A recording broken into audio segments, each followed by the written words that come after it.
Okay, in this discussion, we're going to take a look at learning. So before we get to talking about that, we're going to come up with a definition of learning. So what is learning? So just to make it a little easier for you to get through this information, I highlighted the most important information in red. So learning is a relatively enduring change in behavior or knowledge. That's it. And that usually is a result of experience. So that's what you need to know in regard to learning. Now, also, there's we'll take a look at conditioning between environmental events and behavioral responses. And so there are three kinds: classical conditioning, operant conditioning, and observational learning. So we will take a look at each of those as we progress. So first of all, classical conditioning was developed and discovered by Ivan Pavlov. And a lot of you may have recognized this gentleman's name. He was the one that came up with the salivating dog experiments. And so we will take a look at those in different videos here. But basically, classical conditioning here is a very long, right here, a very long definition. Okay, very complex definition. If you feel you want to pause the video and take a look at this, feel free to. We will define this. You will actually learn to understand classical conditioning through actually looking at experiments that involve this.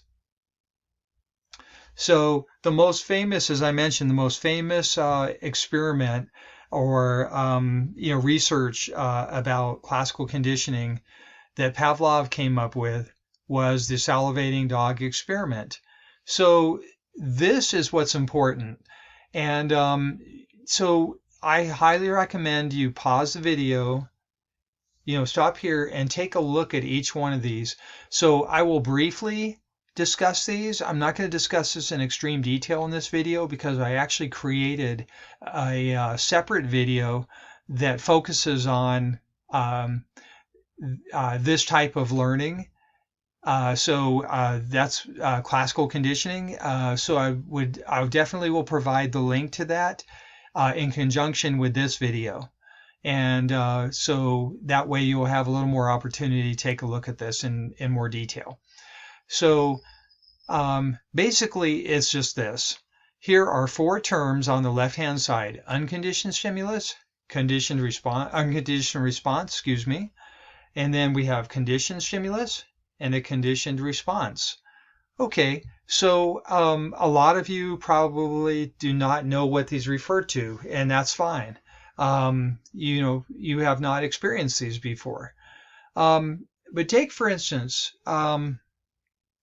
a neutral stimulus, an unconditioned stimulus could be like, take for instance, an unconditioned stimulus could be like dog food for this dog right here. Okay. So I'm just sorry I mentioned neutral stimulus. I meant to focus on unconditioned stimulus.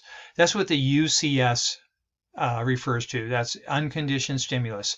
That's stimulus that it doesn't have to be. There's nothing trained about it. It occurs naturally. So dog food in and of itself is just a naturally occurring stimulus. Okay. Now, so the dog naturally responds to the smell of that dog food by salivating. And that is, since it's naturally occurring, that is called an unconditioned response. That's what this UCR stands for. Okay, so there are the unconditioned stimulus, which is the dog food. And then we have an unconditioned response, which is the dog salivating. Now, Pavlov, he thought, well, okay, so the dog, that's naturally occurring. But what happens if I introduce a neutral stimulus, which is a ringing bell? That is neutral stimulus. Okay, so ordinarily the dog would look at that, as look at the person ringing the bell, and would just, probably tilt its head or raise its ears, but not really respond to it because it's just a sound. Okay, but Pavlov, he paired the sound of this ringing bell with preparing the dog food, and the dog eventually made an association with that, the sound of that ringing bell with the dog food, and so he associated the two, and then the dog would salivate. So eventually, Pavlov discovered that don't even have to introduce the dog food. I can just ring the bell, and the dog will salivate because it associated the sound of the ringing bell with the dog food itself. So that neutral stimulus right here eventually became a conditioned stimulus. It was trained. It was a trained stimulus or stimuli. And now that is what the conditioned stimulus refers to right here. That's the CS. That's the ringing bell. Then it has a conditioned reflex, which is the dog salivating. So that is the conditioned response right there. So you can see at the very top here, the ringing bell was actually a neutral stimulus, but eventually became a conditioned stimulus. And then at the same thing at the top here, that was actually no response. There was no salivation at the very top to the sound of the bell, but through conditioning, through classical conditioning, eventually the dog learned to salivate at the sound of the bell. So I hope that helps. And please refer to the accompanying video that I produced. This will even make it help you to learn this and understand this a lot deeper. Okay, so here are two just some very important terms.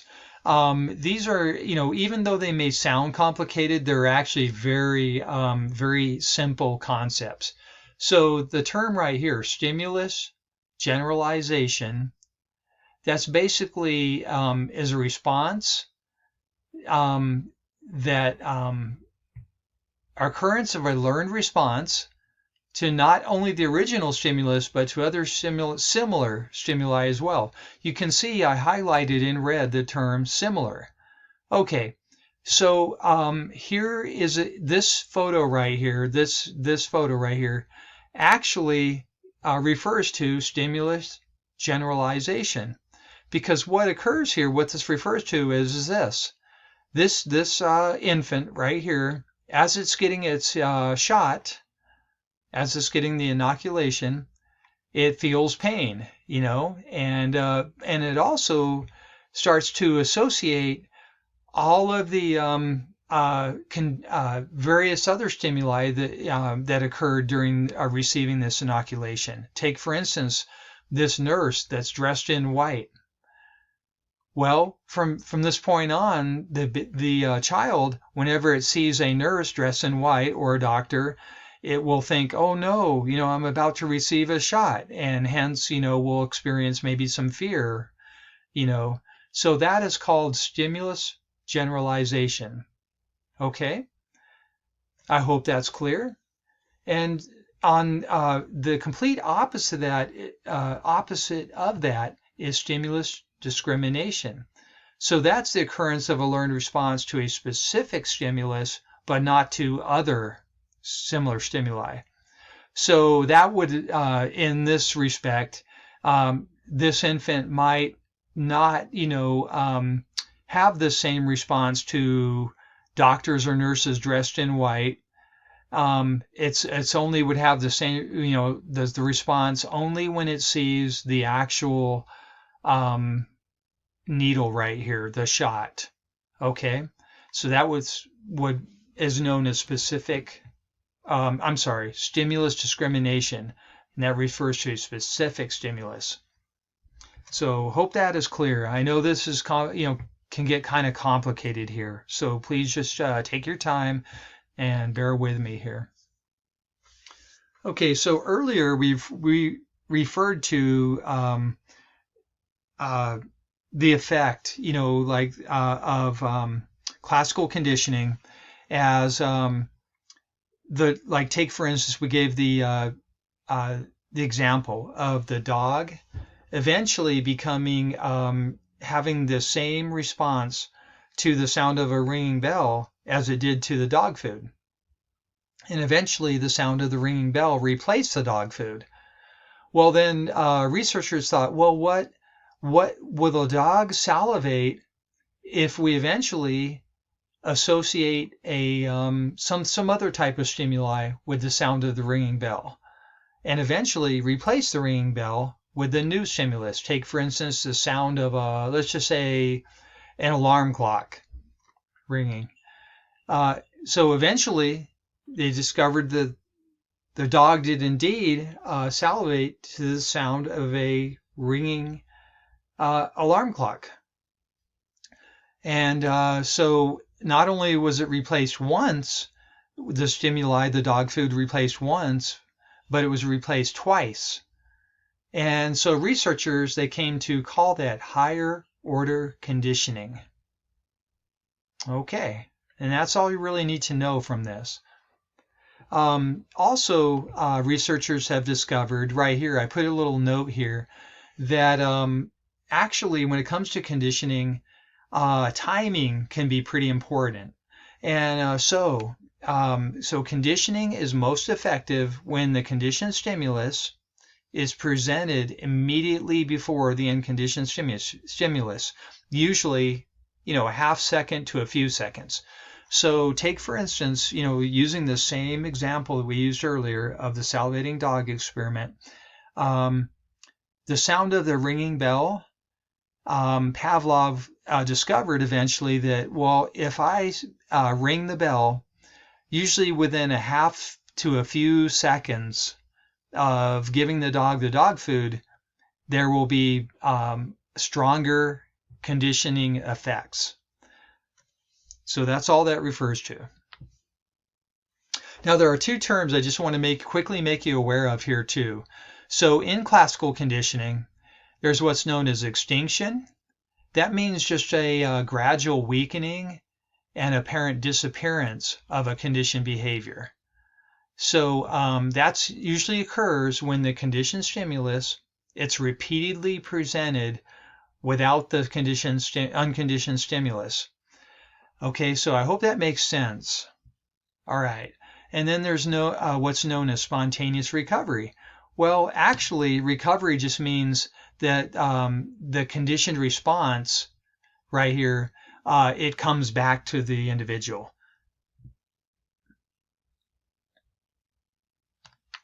All right, we're going to keep that, leave it there, and then move on a little bit. So,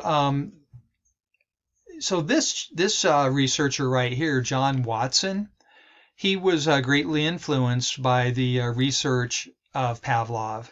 And so he eventually felt that, he said, well, I kind of believe that all human behavior is a result of conditioning and learning. Okay, so hence, you notice right here, believed that all human behavior.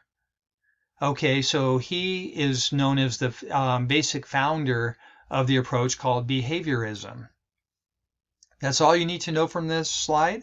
I'm going to move on.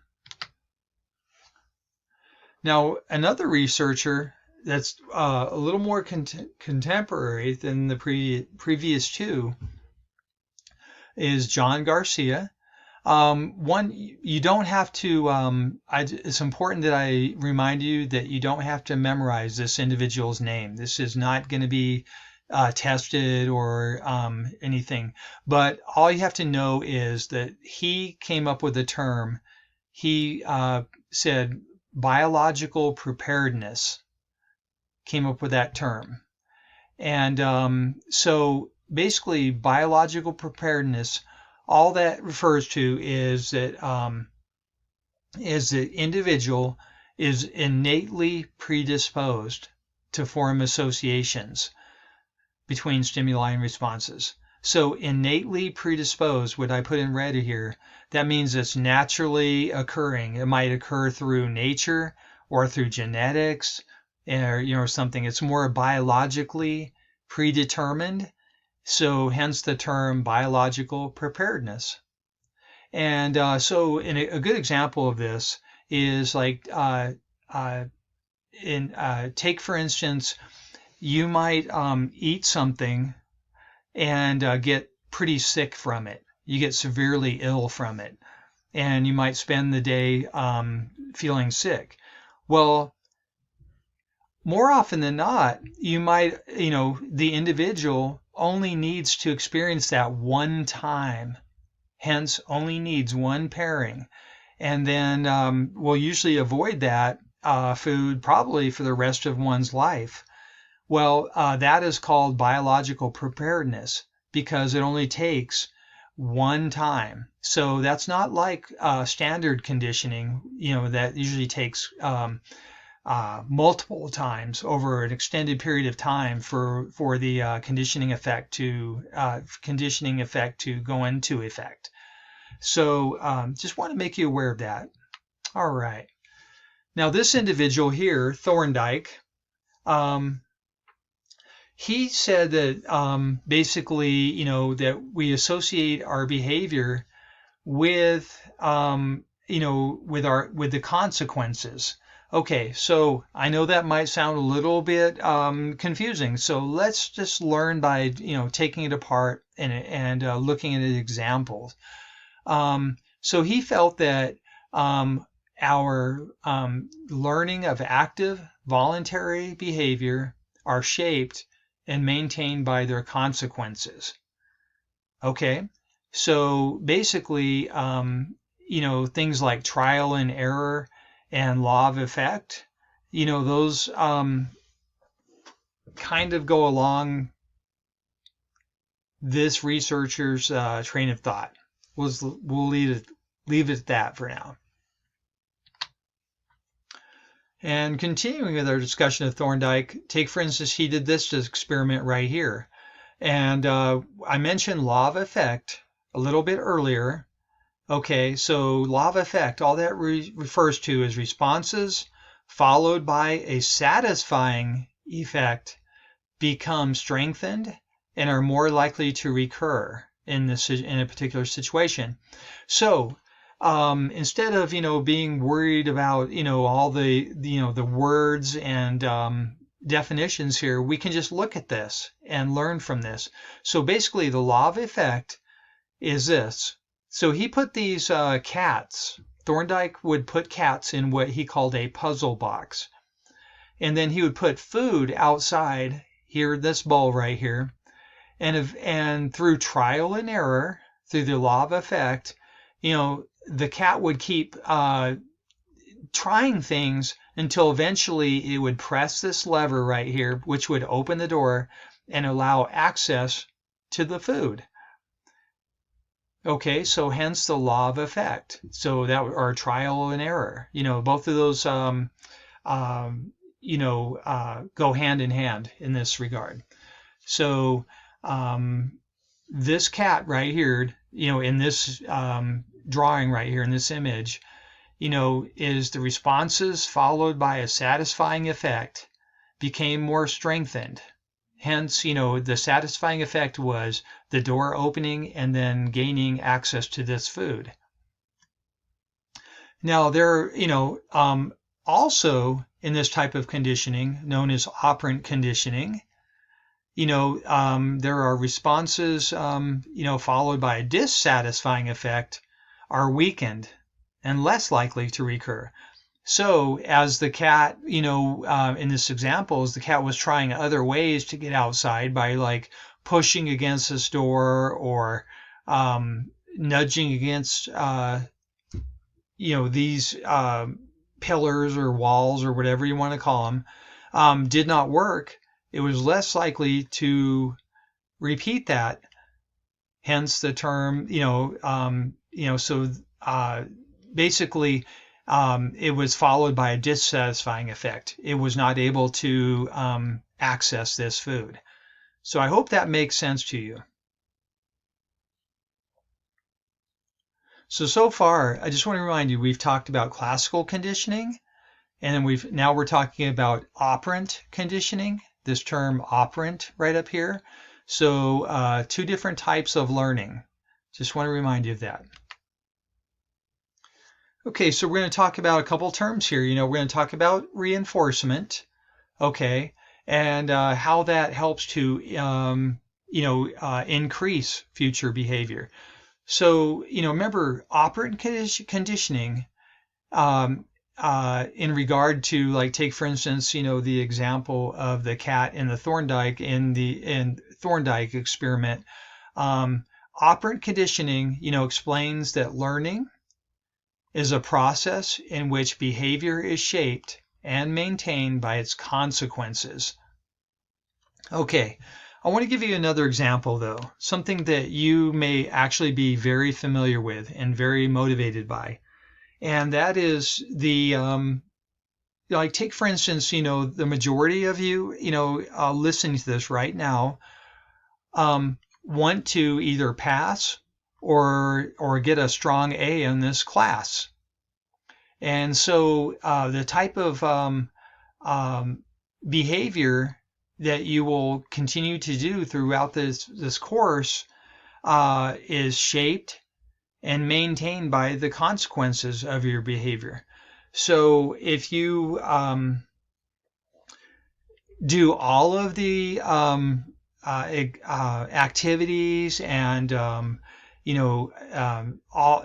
types of things by their due dates, and you don't miss any, well, then you will eventually, the consequence is you may get a higher grade, or the high grade that you preferred to get. Hence, it was shaped and maintained by that type of behavior, by the behavior.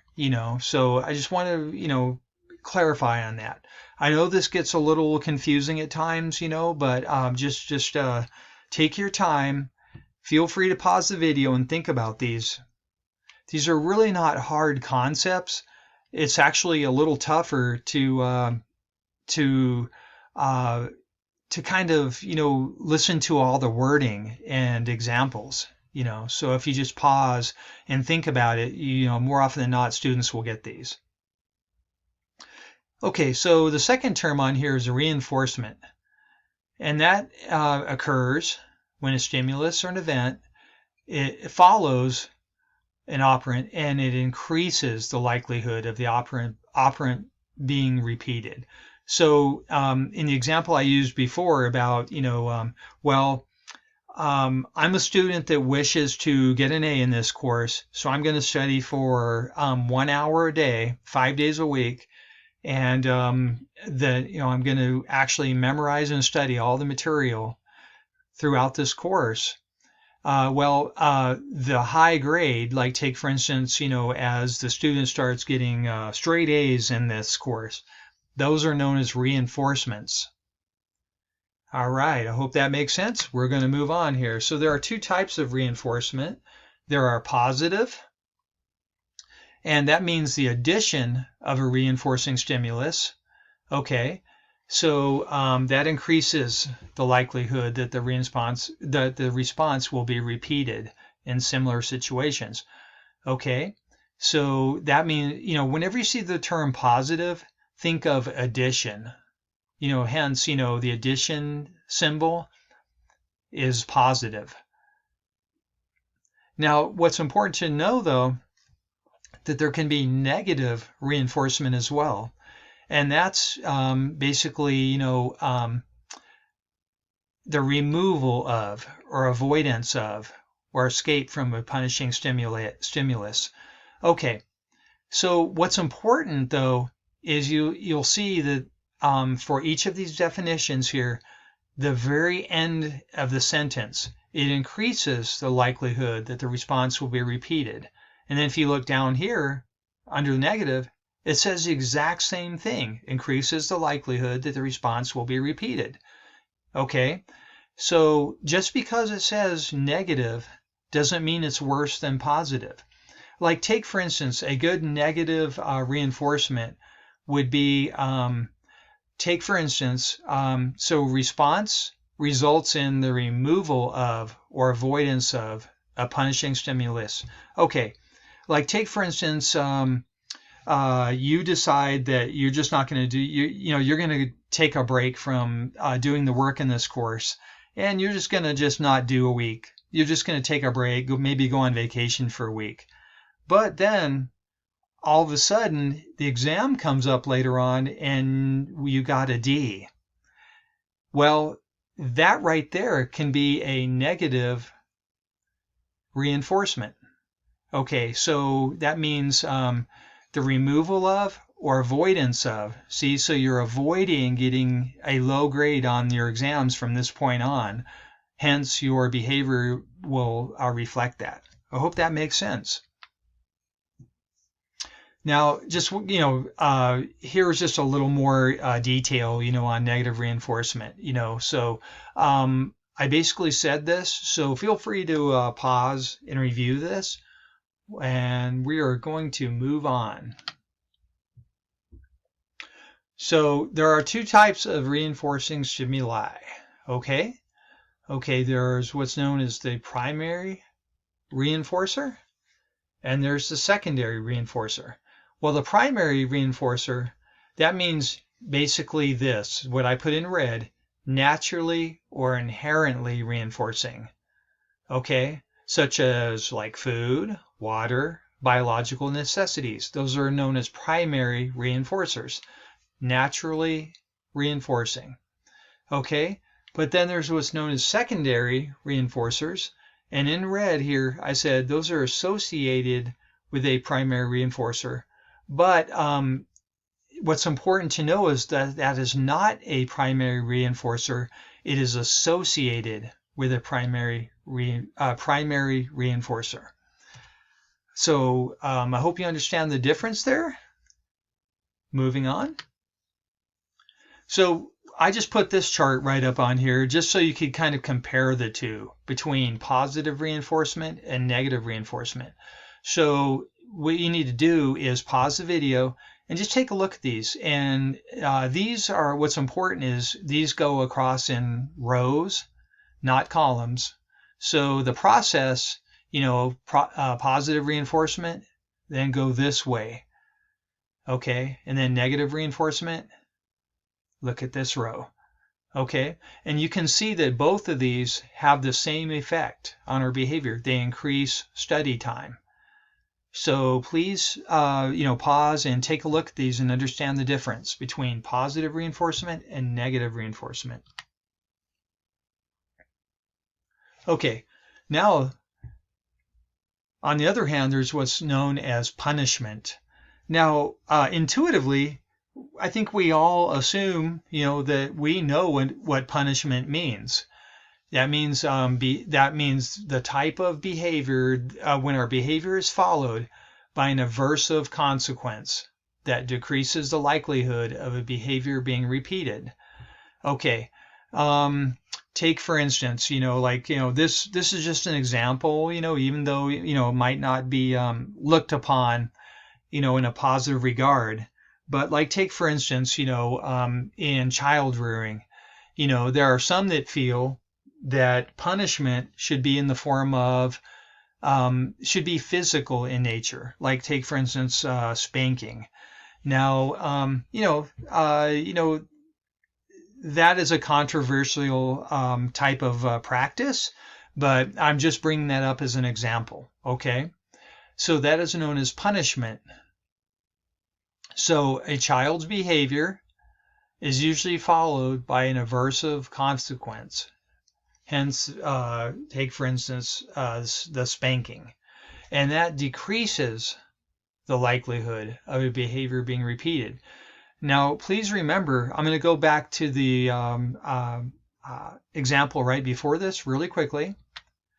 Now, reinforcement, you remember that increases a type of behavior, okay?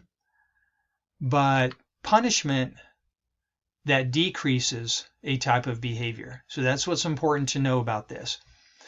Now, I put in a little note here, that punishment and negative reinforcement are often confused.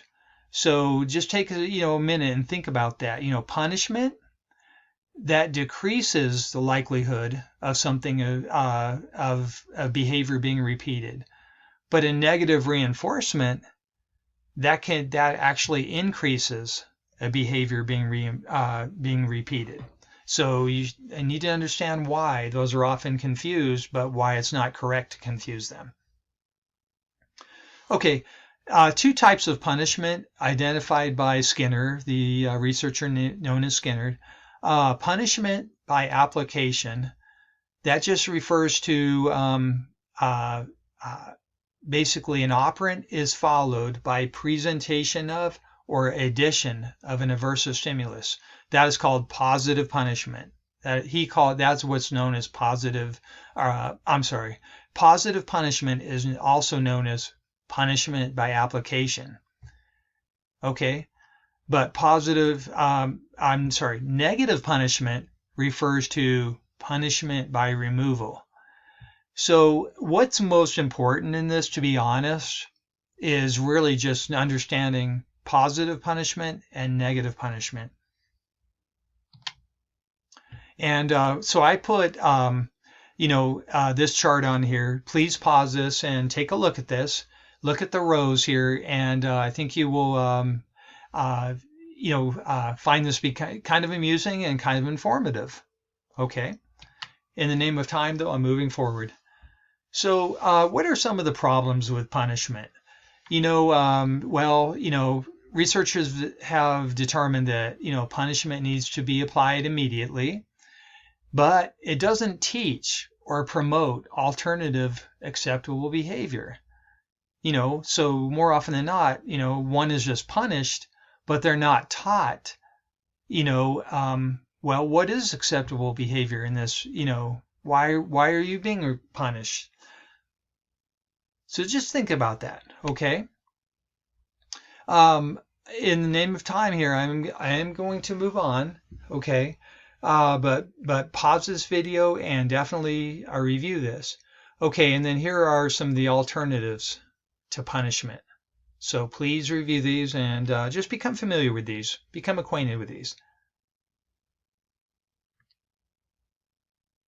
Here are a few terms here that I'm going to make you aware of, and same thing, pause your video here and look at these a little more in detail. So the things that I really care for you to really know on this slide here, what's most important is is the term shaping, and shaping just refers to basically the individual is being reinforced as it gets closer and closer to its goal that has been set by the researcher, or parent or something of that effect. Okay, so that just means as the individual gets closer and closer to the goal behavior, they are being reinforced. That's all that shaping refers to. Okay, we already looked at the term extinction, and so we're going to take a look at schedules of reinforcement. So don't worry about this so much. We are going to look at this in more detail as we proceed. Once again, I put this just for you to look at, maybe to get some more examples.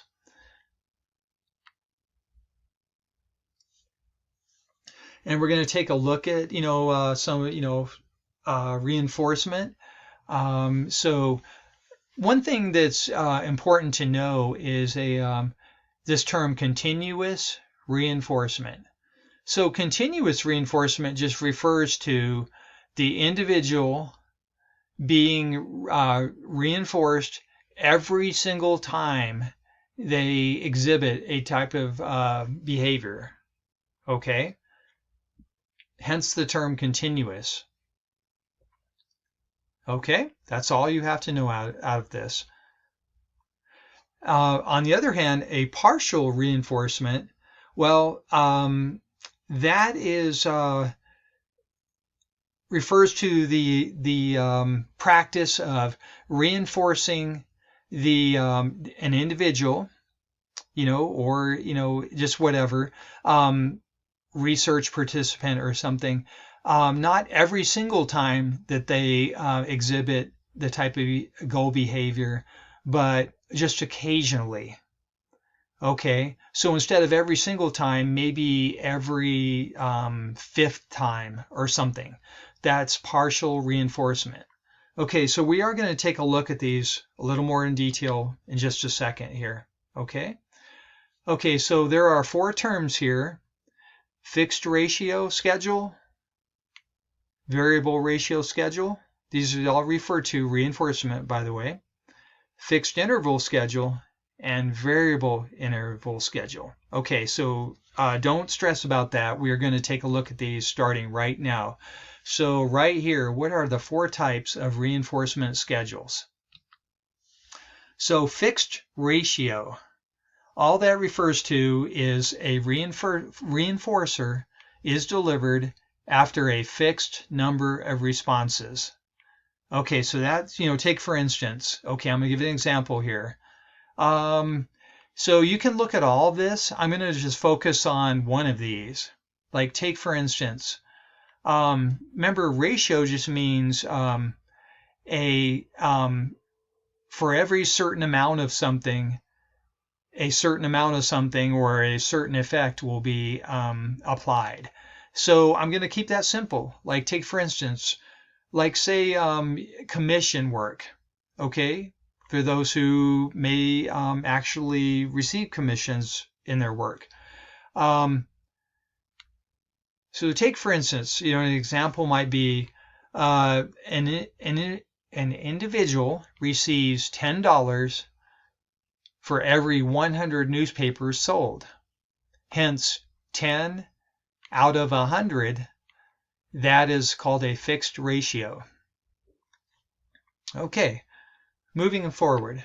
Okay, so on the other hand, a variable ratio, okay, that's a reinforcer when as delivered after an average number of responses. So what's important is an average number of responses. So that basically can be gambling.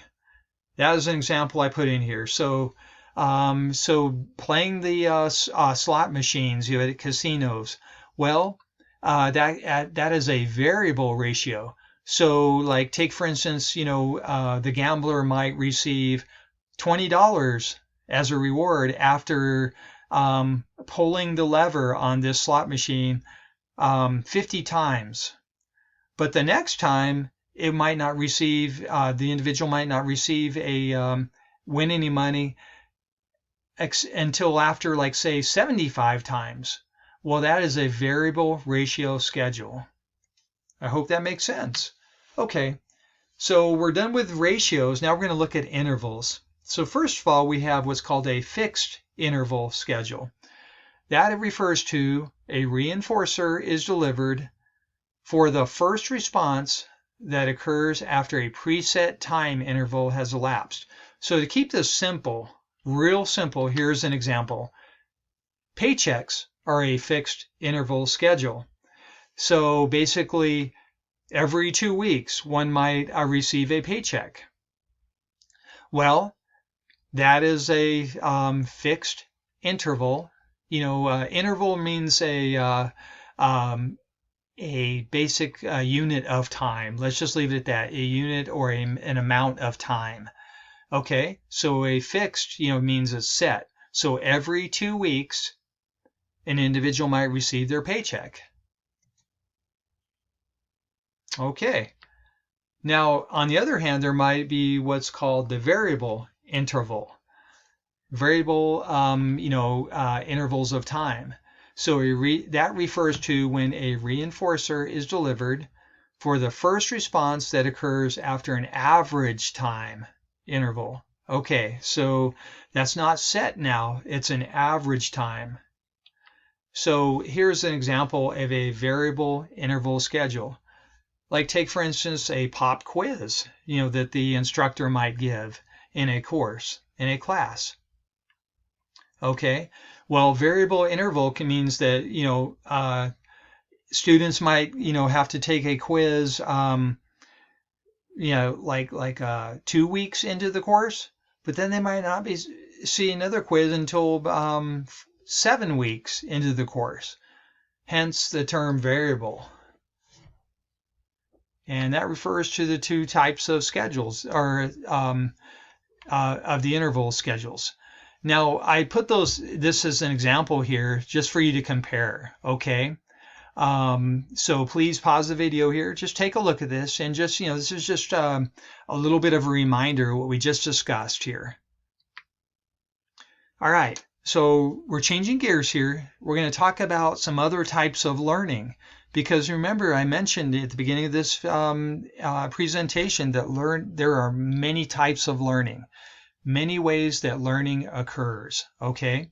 So another thing here is the term called latent learning.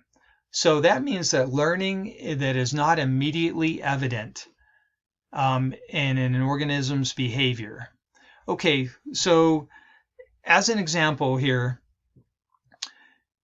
this is what we are most commonly, we have a lot of experience with is as students, in school, is this latent learning. So take, for instance, this instructor is sitting here lecturing, looking at the chalkboard or whatever, and but the students, on the other hand, are sitting there quietly and not showing that they are learning. They're just taking it all in, and they're going to show it later on. Like take, for instance, when they take a quiz or an exam. Well, that term latent refers to later on. Okay. So that's another type of learning. And here's an example of, latent learning, another example. I'm not going to go over this, but just feel free to pause this if you want to take a look at this. Okay, so there are cognitive aspects, involved with learning that one has to be aware of. And so psychologists have termed learned helplessness as the result of exposure to inescapable and uncontrollable aversive events, and that produces passive behavior. So take, for instance, whenever, a lot of you are already familiar with this, but you just never thought of it this way. But learned helplessness occurs, for example, when one says, I just can't win on this. There's just no way I can pass this course. I've tried over and over, and I just can't, pass these exams. And, so one starts developing what's called learned helplessness. Okay. So what's the use of even trying? I'm done. Well, that is learned helplessness. So that is, refers to, and I put a note here, that is the cognitive expectation that behavior would have no effect on the environment. Okay, so hence, my behavior will have no effect, no positive effect. So what's the use in even trying? Hence, learned helplessness. Okay. All right, we're going to switch gears here. We're going to talk about another type of learning, and this is called observational learning. So basically, observational learning, all that refers to is the fact that we can learn, and we do learn, by just observing others or observing our environment. And this individual right here, Albert Bandura, he conducted an experiment when thinking about that humans learn through observational learning. Well, he did what's called the Bobo doll experiment or study. Okay, and sorry about getting tongue-tied there. So basically all it was this. Um, the researcher was in a room with a toy here, this inflatable toy, and as the students were in another room looking through a window, the researcher, the adult, was beating the doll. Was being violent towards the play toy or the doll, the Bobo doll. And so here are different ways that the researcher was acting, and while children were watching. Then they let the children in to the room one at a time and just watch their behavior. And they learned through watching types of behavior, violent behavior. So take, for instance, these children are striking, picking up, throwing, hitting with weapons, and even kicking. Just like the researchers, just like the adults did earlier on. So this was the Bobo doll experiment. Sorry, I'm getting tongue-tied there. Got trying to think of too many words at once. Okay. All right. Let me gather my attention here. All right. So here are some factors that tend to increase imitation. Feel free to pause the video and take a look at this. And last but not least, neuroscientifically, what occurs, in observational learning? Well, actually, neuroscientists have discovered that certain parts of the brain actually light up as one is, I'll just leave it at that. They actually light up. So take, for instance, in this example, they have what's called musical mirror neurons. So individuals, as they were actually non-musicians, they were trained to play a piece of music, on a piano. And then as they listened to that same music later on, when they were in the MRI scanning apparatus, actually their parts of their brain actually lit up very extensively. You can see this right here. These are the actual parts of the brain lighting up as they're listening to the actual music that they had actually learned to play on the piano. The brain was very active. On the other hand, the same individual, when they heard other music that they did not learn how to perform on the piano, they that the parts of their brain, the same parts of their brain, didn't quite light up as well. So you can see that right in here, right up here at the top. Okay, but just to remind you, the parts of the brain that did light up, all of these were very active when the individual was listening to music that they learned how to perform on the piano. So that is called mirror neurons. So parts of the brain actually light up like mirrors and actually feel and act like the individual is doing that themselves.